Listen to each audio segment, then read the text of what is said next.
اعوذ باللہ من الشیطان الرجیم، بسم اللہ الرحمن الرحیم۔ باب نمبر 12، ان روایات کا بیان جو ران سے متعلق ہیں۔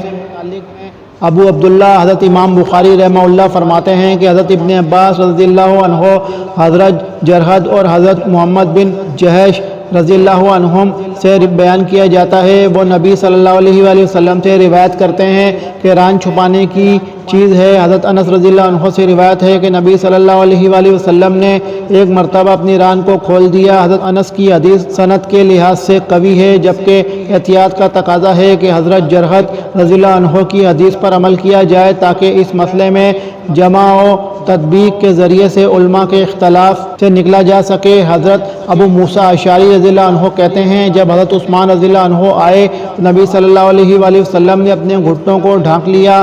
حضرت زید بن ثابت رضی اللہ عنہ سے روایت ہے کہ اللہ تعالیٰ نے اپنے رسول پر ایک مرتبہ وحی نازل فرمائی تو اس وقت آپ کی ران میری ران کے اوپر تھی، وہ مجھ پر اتنی بھاری ہو گئی کہ مجھے اپنی ران کی ہڈی ٹوٹ جانے کا اندیشہ لاحق ہو گیا۔ فائدہ، امام بخاری رحمہ اللہ نے فریقین کے دلائل بیان کر کے اپنی طرف سے کوئی محاکمہ نہیں کیا، صرف ایک تبصرہ فرمایا کہ سند کے اعتبار سے حضرت انس رضی اللہ عنہ کی روایت قوی ہے اور احتیاط کا تقاضا ہے کہ حضرت جرحد سے مروی حدیث پر عمل کیا جائے۔ پھر احتیاط کا پہلو اختیار کرنے کی وجہ بیان کر دی کہ جب کسی معاملے میں حلت و حرمت کا اختلاف ہو تو تقاضائے احتیاط یہی ہے کہ حرمت پر عمل کیا جائے، اس کی تفصیل ہم آئندہ بیان کریں گے۔ حدیث نمبر 371، حضرت انس رضی اللہ عنہ سے روایت ہے کہ رسول اللہ صلی اللہ علیہ وآلہ وسلم نے خیبر کا رخ کیا تو ہم نے نماز فجر خیبر کے نزدیک اندھیرے میں اول وقت میں ادا کی۔ پھر نبی صلی اللہ علیہ وآلہ وسلم اور حضرت ابو طلحہ رضی اللہ عنہ سوار ہوئے، میں حضرت ابو طلحہ کے پیچھے سوار تھا۔ نبی صلی اللہ علیہ وآلہ وسلم نے خیبر کی گلیوں میں اپنی سواری کو ایڑی لگائی، دوڑتے وقت میرا گھٹنا نبی صلی اللہ علیہ وآلہ وسلم کی ران مبارک سے چھو جاتا تھا، پھر آپ نے اپنی ران سے چادر ہٹا دی، یہاں تک کہ مجھے نبی صلی اللہ علیہ وآلہ وسلم کی ران مبارک کی سفیدی نظر آنے لگی۔ اور جب آپ بستی کے اندر داخل ہو گئے تو آپ نے 3 دفعہ یہ کلمات فرمائے، اللہ اکبر۔ خیبر ویران ہوا۔ جب ہم کسی قوم کے آنگن میں پڑاؤ کرتے ہیں تو ان لوگوں کی صبح بڑی ہولناک ہوتی ہے جو قبل عظیم متنبع کیے گئے ہوں۔ حضرت انس رضی اللہ عنہ کہتے ہیں، بستی کے لوگ اپنے کام کاج کے لیے نکلے تو کہنے لگے یہ محمد صلی اللہ علیہ وآلہ وسلم اور ان کا لشکر آ پہنچا۔ حضرت انس رضی اللہ عنہ کہتے ہیں کہ ہم نے خیبر کو بزدر شمشیر فتح کیا، پھر قیدی جمع کیے گئے تو حضرت وحیہ رضی اللہ عنہ آئے اور عرض کیا، اے اللہ کے نبی، مجھے ان قیدیوں میں سے ایک لونڈی عطا فرمائیں۔ آپ نے فرمایا، جاؤ کوئی لونڈی لے لو۔ چنانچہ انہوں نے صفیہ بنت حی کو لے لیا۔ پھر ایک شخص نبی صلی اللہ علیہ وآلہ وسلم کی خدمت میں حاضر ہو کر عرض کرنے لگا، اے اللہ کے نبی، آپ نے قبیلہ قریظہ اور نذیر کے سردار کی بیٹی صفیہ بنت حی حضرت وحیہ کو دے دی، حالانکہ آپ کے علاوہ کوئی اس کے مناسب نہیں۔ آپ نے فرمایا، اچھا، اسے وحیہ رضی اللہ عنہ کو صفیہ سمیت بلاؤ۔ چنانچہ وہ صفیہ سمیت آپ کی خدمت میں حاضر ہوئے۔ نبی صلی اللہ علیہ وآلہ وسلم نے جب صفیہ کو دیکھا تو وحیہ سے فرمایا، تم اس کے علاوہ قیدیوں میں سے کوئی اور لونڈی لے لو۔ حضرت انس رضی اللہ عنہ کہتے ہیں، پھر نبی صلی اللہ علیہ وآلہ وسلم نے صفیہ کو آزاد کر کے ان سے نکاح کر لیا۔ ثابت بنانی نے حضرت انس رضی اللہ عنہ سے پوچھا، اے ابو حمزہ، نبی صلی اللہ علیہ وآلہ وسلم نے ان کا حق میں کیا مقرر کیا تھا؟ انہوں نے کہا، خود ان کی آزادی، ہم نے انہیں آزاد کر کے ان سے نکاح کر لیا۔ حتیٰ کہ جب روانہ ہوئے تو راستے ہی میں حضرت ام سلیم رضی اللہ عنہا نے صفیہ کو آپ کے لیے آراستہ کر کے رات کو آپ کے پاس بھیجا اور صبح کو نبی صلی اللہ علیہ وآلہ وسلم نے بحیثیت دلہا فرمایا، جس کے پاس جو کچھ ہے وہ یہاں لے آئے، اور آپ نے چمڑے کا ایک دسترخوان بچھا دیا تو کوئی کھجوریں لایا اور کوئی گھی لایا۔ راوی حدیث عبدالعزیز کہتے ہیں، میرا خیال ہے کہ حضرت انس رضی اللہ عنہ نے ستو کا بھی ذکر کیا، پھر انہوں نے ملیدہ تیار کیا اور یہی رسول اللہ صلی اللہ علیہ وآلہ وسلم کی دعوت ولیمہ تھی۔ باب نمبر 13، عورت کتنے کپڑوں میں نماز پڑھے؟ حضرت اکرمہ کہتے ہیں، اگر عورت نے ایک کپڑے سے سارا جسم ڈھانک لیا ہے تو اس کی نماز جائز ہے۔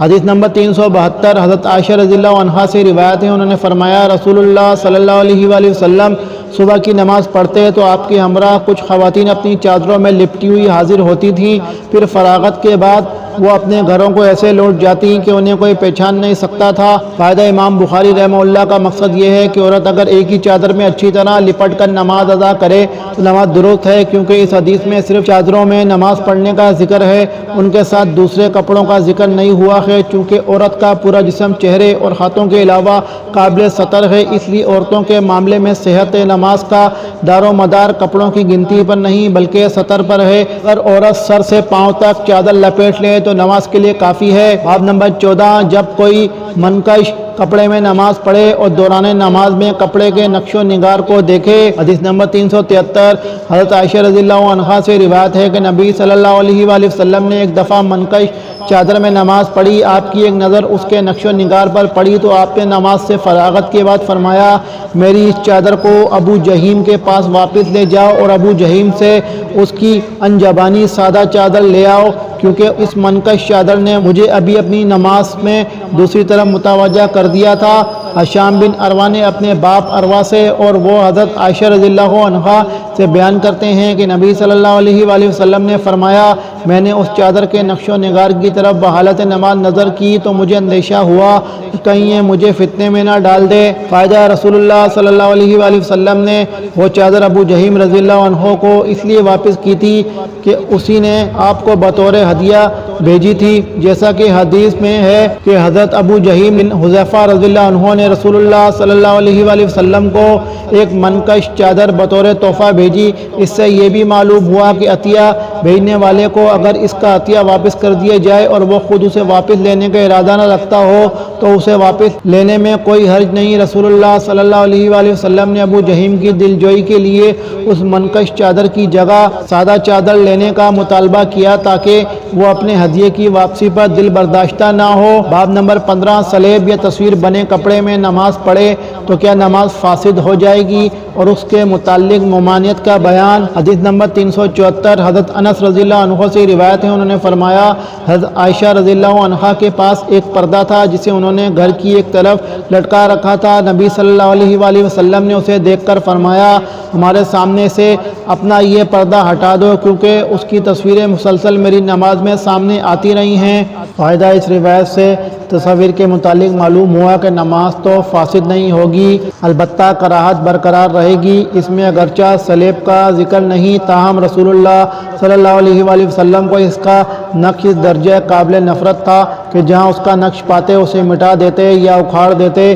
چنانچہ حدیث میں ہے، حضرت عائشہ رضی اللہ عنہا نے فرمایا، رسول اللہ صلی اللہ علیہ وآلہ وسلم اپنے گھر میں اگر کوئی ایسی چیز دیکھتے جس پر سلیب کا نشان ہوتا تو اسے توڑ ڈالتے۔ باب نمبر 16، ریشمی کوٹ پہن کر نماز پڑھنا پھر اسے اتار دینا۔ حدیث نمبر 375، حضرت عقبہ بن عامر رضی اللہ عنہ سے روایت ہے، انہوں نے فرمایا، نبی صلی اللہ علیہ وآلہ وسلم کی خدمت میں ایک ریشمی کوٹ بطور ہدیہ لایا گیا، آپ نے اسے زیب تن فرما کر نماز پڑھی، مگر جب نماز سے فارغ ہوئے تو اسے سختی سے اتار پھینکا، گویا آپ کو وہ سخت ناگوار گزرا۔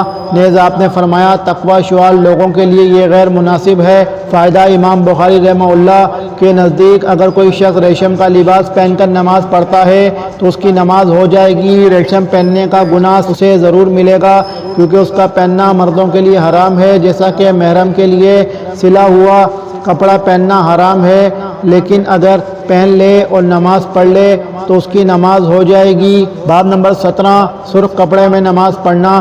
حدیث نمبر 376، حضرت ابو جحیفہ رضی اللہ عنہ سے روایت ہے، انہوں نے فرمایا، میں نے رسول اللہ صلی اللہ علیہ وآلہ وسلم کو چمڑے کے سرخ خیمے میں دیکھا، اور میں نے یہ بھی بچسم خود ملاحظہ کیا کہ حضرت بلال رضی اللہ عنہ رسول اللہ صلی اللہ علیہ وآلہ وسلم کے وضو سے بچا ہوا پانی لائے تو لوگ اسے دست بدست لینے لگے، جسے اس میں سے کچھ مل جاتا وہ اسے اپنے چہرے پر مل لیتا، اور جسے کچھ نہ ملتا وہ اپنے پاس والے آدمی کے ہاتھ سے تری لے لیتا۔ پھر میں نے حضرت بلال رضی اللہ عنہ کو دیکھا کہ انہوں نے ایک نیزہ اٹھا کر زمین پر گاڑ دیا، اور نبی صلی اللہ علیہ وآلہ وسلم ایک سرخ جوڑا زیب تن کیے دامن اٹھائے ہوئے برآمد ہوئے اور چھوٹے نیزے کی طرف منہ کر کے لوگوں کو 2 رکعت پڑھائیں۔ میں نے دیکھا کہ لوگ اور جانور نیزے کے آگے سے گزر رہے تھے۔ فائدہ، سرخ رنگ کے کپڑے استعمال کیے جا سکتے ہیں اور اس میں کوئی ممانعت نہیں، بشرط یہ عورتوں اور کفار سے مشابہت نہ ہو۔ باب نمبر 18 چھت، ممبر اور لکڑی پر نماز پڑھنا۔ امام بخاری رحمہ اللہ کہتے ہیں حسن بصری نے برف اور پل پر نماز پڑھنے کو جائز قرار دیا ہے، اگرچہ اس کے نیچے یا اس کے اوپر یا آگے پیشاب بہہ رہا ہو، بشرط یہ کہ نمازی اور پیشاب کے درمیان کوئی چیز حائل ہو۔ حضرت ابو ہریرہ رضی اللہ عنہ نے امام کے پیچھے مسجد کی چھت پر نماز ادا کی اور حضرت ابن عمر رضی اللہ عنہما نے برف پر نماز پڑھی۔ حدیث نمبر 377 حضرت ابو حازم فرماتے ہیں کہ حضرت سہل بن سعد رضی اللہ عنہ سے لوگوں نے دریافت کیا کہ نبی صلی اللہ علیہ وآلہ وسلم کا ممبر کس چیز سے تیار کیا گیا تھا؟ وہ بولے کہ اب لوگوں میں اس کے متعلق مجھ سے زیادہ جاننے والا کوئی نہیں، وہ مقام غابہ کے جھاؤ سے بنا تھا جسے رسول اللہ صلی اللہ علیہ وآلہ وسلم کے لیے فلاں عورت کے فلاں غلام نے تیار کیا تھا۔ جب وہ تیار ہو چکا اور مسجد میں رکھ دیا گیا تو رسول اللہ صلی اللہ علیہ وآلہ وسلم اس پر کھڑے ہوئے اور قبلہ رو ہو کر تکبیر تحریمہ کہی۔ دیگر لوگ بھی آپ کے پیچھے کھڑے ہوئے، پھر آپ نے قرات کی اور رکوع کیا اور لوگوں نے بھی آپ کے پیچھے رکوع کیا، پھر آپ نے اپنا سر مبارک اٹھایا اور پیچھے ہٹ کر زمین پر سجدہ کیا۔ دونوں سجدے ادا کرنے کے بعد پھر ممبر پر لوٹ آئے، پھر قرات کی اور رکوع کیا، پھر رکوع سے سر اٹھایا، پھر الٹے پاؤں پیچھے ہٹے اور زمین پر سجدہ کیا۔ ممبر نبوی کا یہی حصہ ہے۔ ابو عبداللہ امام بخاری رحمہ اللہ کہتے ہیں کہ علی بن عبداللہ مدینی نے کہا، مجھ سے امام احمد بن حنبل رحمہ اللہ نے اس حدیث کے متعلق سوال کیا اور کہا، میرا مطلب یہ ہے کہ نبی اکرم صلی اللہ علیہ وآلہ وسلم لوگوں سے بلند جگہ پر تھے، اس لیے اس حدیث کی رو سے اس میں کوئی حرج نہیں کہ امام مقتدیوں سے بلند جگہ پر ہو۔ علی بن مدینی کہتے ہیں، میں نے احمد بن حنبل سے کہا کہ سفیان بن عینیہ سے اس روایت کے متعلق بہت سوال کیا جاتا تھا، آپ نے ان سے یہ روایت نہیں سنی؟ تو انہوں نے فرمایا، نہیں، میں نے ان سے اس روایت کا سماع نہیں کیا۔ فائدہ اس حدیث سے یہ بھی معلوم ہوا کہ اگر امام مقتدی حضرات سے اونچے مقام پر کھڑا ہو تو امامت اور اقتداء جائز ہے، اگرچہ ایسا کرنا کراہت سے خالی نہیں، کیونکہ رسول اللہ صلی اللہ علیہ وآلہ وسلم تو اپنے صحابہ کرام رضی اللہ عنہم کو تعلیم دینے کے لیے اونچا کھڑے ہوئے تھے تاکہ مقتدی حضرات آپ کی حرکات و سکنات سے واقف ہو سکیں۔ البتہ امام اور مقتدی کا یہ فرق اگر کسی ضرورت کی بنا پر ہو تو بلا کراہت ایسا کرنا جائز ہے۔ مثلا امام مقتدی حضرات کو نماز کی تعلیم دینا چاہتا ہے، امام کی تکبیرات دوسروں تک پہنچانے کے لیے اونچا کھڑے ہونے کی ضرورت ہے، کم جگہ رہ جانے کی وجہ سے چھت پر نماز ادا کرنے کی نوبت آ جائے وغیرہ۔ حدیث نمبر 378 حضرت انس بن مالک رضی اللہ عنہ سے روایت ہے کہ ایک مرتبہ رسول اللہ صلی اللہ علیہ وآلہ وسلم گھوڑے سے گر گئے تو آپ کی پنڈلی یا کندھا مجروح ہو گیا اور آپ نے 1 ماہ تک اپنی ازواج مطہرات کے پاس نہ جانے کی قسم اٹھائی۔ اس بنا پر اپنے بالا خانے میں تشریف فرما ہوئے جس کی سیڑھی کھجور کے تنوں کی تھی، چنانچہ صحابہ کرام رضی اللہ عنہم آپ کی تیمارداری کے لیے آئے۔ آپ نے صحابہ کرام رضی اللہ عنہم کو بیٹھ کر نماز پڑھائی جبکہ وہ کھڑے ہوئے تھے۔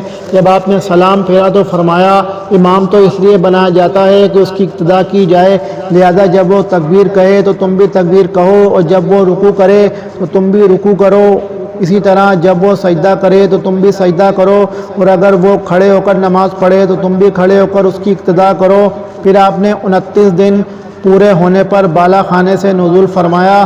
صحابہ کرام رضی اللہ عنہم نے عرض کیا، اللہ کے رسول، آپ نے تو 1 ماہ الگ رہنے کی قسم کھائی تھی۔ آپ نے فرمایا، مہینہ 29 دن کا بھی ہوتا ہے۔ باب نمبر 19 جب نمازی کا کپڑا دوران سجدہ میں اس کی بیوی کو لگ جائے۔ حدیث نمبر 379 حضرت میمونہ رضی اللہ عنہا سے روایت ہے، انہوں نے فرمایا، رسول اللہ صلی اللہ علیہ وآلہ وسلم نماز ادا فرماتے تھے اور میں بحالت حیض آپ کے سامنے لیٹی ہوتی تھی اور بسا اوقات آپ کا کپڑا سجدے کی حالت میں میرے بدن پر پڑ جاتا تھا۔ حضرت میمونہ رضی اللہ عنہا نے یہ بھی فرمایا کہ آپ کھجور کے چھوٹے مصلے پر نماز پڑھتے تھے۔